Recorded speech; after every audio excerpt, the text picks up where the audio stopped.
Hello friends, welcome to study capsule. दोस्तों, हमारा आज का जो टॉपिक है वो साइंस के ऊपर है। जनरल साइंस नोट्स जो है ये पार्ट 2 है दोस्तों। इसके पहले पार्ट 1 आ चुका है। अगर आपने वो देखा नहीं होगा तो बहुत ही इंपॉर्टेंट क्वेश्चन जो इंपॉर्टेंट टॉपिक्स उसमें लिए हुए, ठीक है, तो ज़रूर उससे देख लीजिए। शुरू करते हैं। अगर ये चैनल आप फर्स्ट टाइम देख रहे हो तो प्लीज़ इसे सब्सक्राइब कीजिए ताकि आपको हमारे आने वाली वीडियो का अपडेट मिले। वीडियो अच्छी लगी हो तो प्लीज़ ज़रूर लाइक और दोस्तों के साथ शेयर जरूर कीजिएगा।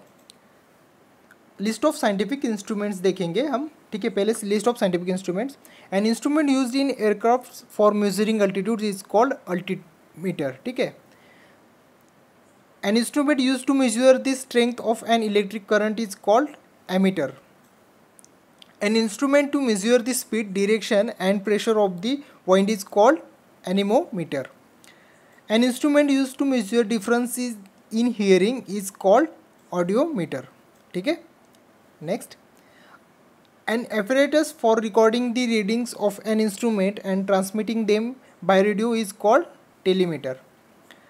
An instrument used for magnified view of distant objects is called telescope. A device that automatically regulates constant temperature is called thermostat. An instrument used for measuring viscosity is called viscometer. Next, दोस्तों ये बस आपका एक revision है, ठीक है। अगर आपकी प्रिपरेशन हो चुकी है तो आप प्लीज़ एक रिवीजन के हिसाब से देखिए। और जिनके अगर ये फर्स्ट टाइम सुन रहे हो, पढ़ रहे हो, तो प्लीज़ हर पॉइंट को नोट डाउन कर लीजिएगा, ठीक है। वीडियो थोड़ी फास्ट लगे तो प्लीज़ पॉज करके एक बार फिर से पढ़ लीजिएगा। An instrument to measure atmospheric pressure and conditions is called barometer कहते हैं। An instrument use to measure potential difference between 2 points is called voltmeter. An optical instrument used for magnified view of distant objects is called binoculars. An instrument used to measure the diameters of wire, tube or rod is called calipers कहते हैं। दोस्तों, video and तक जरूर देखिए क्योंकि छोटे छोटे करके 4-5 पॉइंट लिए मैंने और बहुत ही इंपॉर्टेंट पॉइंट्स है। An instrument used to measure quantities of heat is called calorimeter. An apparatus used for charging air with petrol vapors in an internal combustion engine is called carburetor. An instrument used for measuring the temperature of the human body is called thermometer. A device which converts mechanical energy into electrical energy is called dynamo. Next, an instrument used for measuring electrical potential differences is called electrometer. An instrument used for detecting the presence of electric charge is called electroscope. An instrument used for measuring electric current is called galvanometer. An instrument used for measuring depth of the ocean is called fathometer. Next, an instrument used for relative density of liquids is called hydrometer. An instrument used for relative density of milk is called lactometer. An instrument used for magnified view of very small objects is called microscope. An instrument used to measure high temperature is called pyrometer. Next, an instrument used to measure rainfall is called rain gauge कहते हैं उसको. An instrument used for measuring speed of the vehicle is called speedometer. An apparatus used for converting high voltage to low and vice versa is called transformer. A device which converts sound waves into electrical signals is called microphone. An instrument used to measure infrared or heat radiations is called bolometer. An instrument used for measuring growth in plants is called seismograph. An instrument used for tracing movement of earth is called cardiograph. A machine for reproducing recorded sound is called gramophone.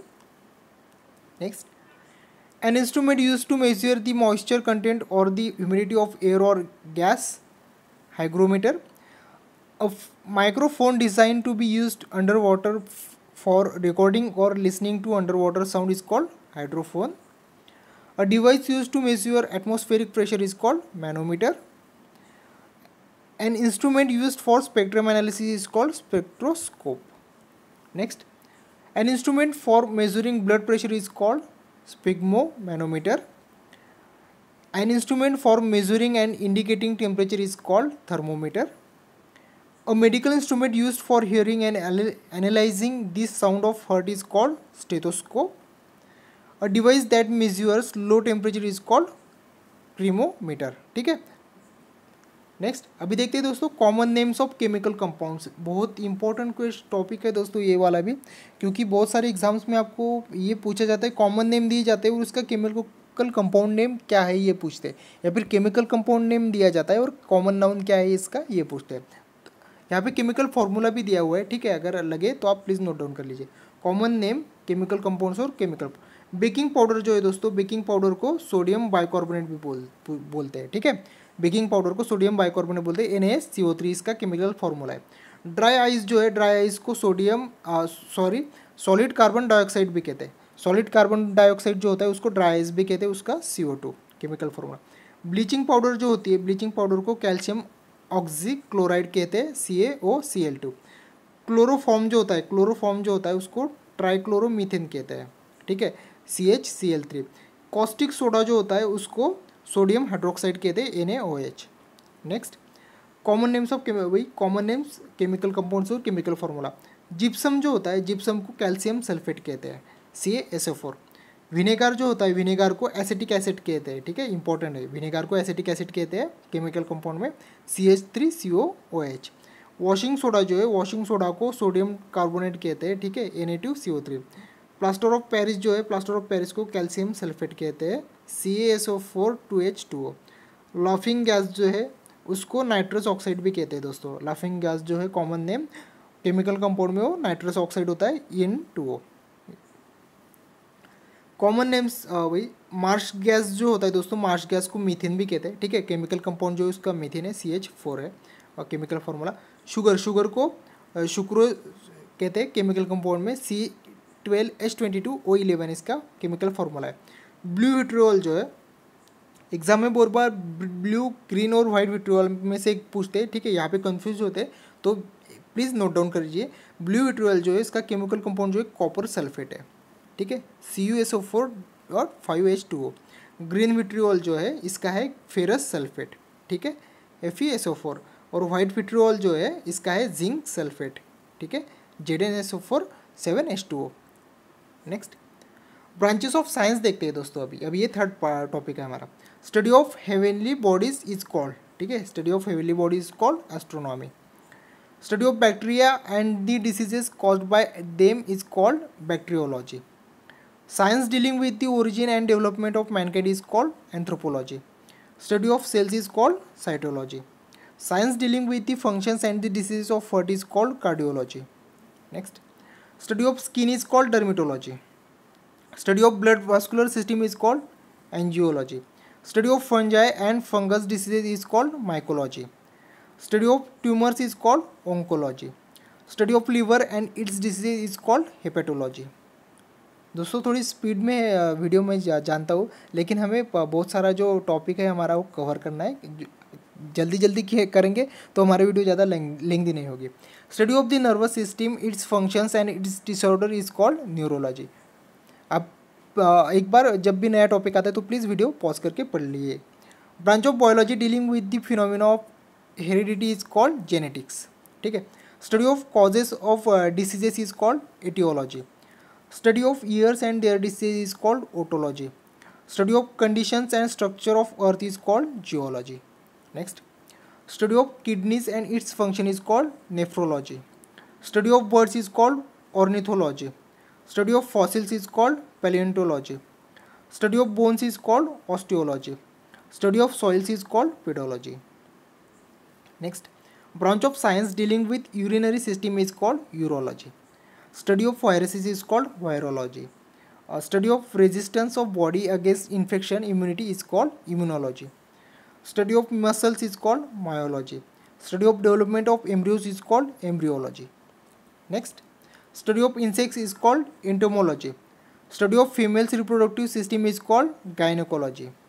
Study of production of three-dimensional image using laser is called holography.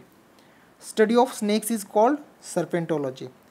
Production of raw silk by rearing of silkworms is called sericulture.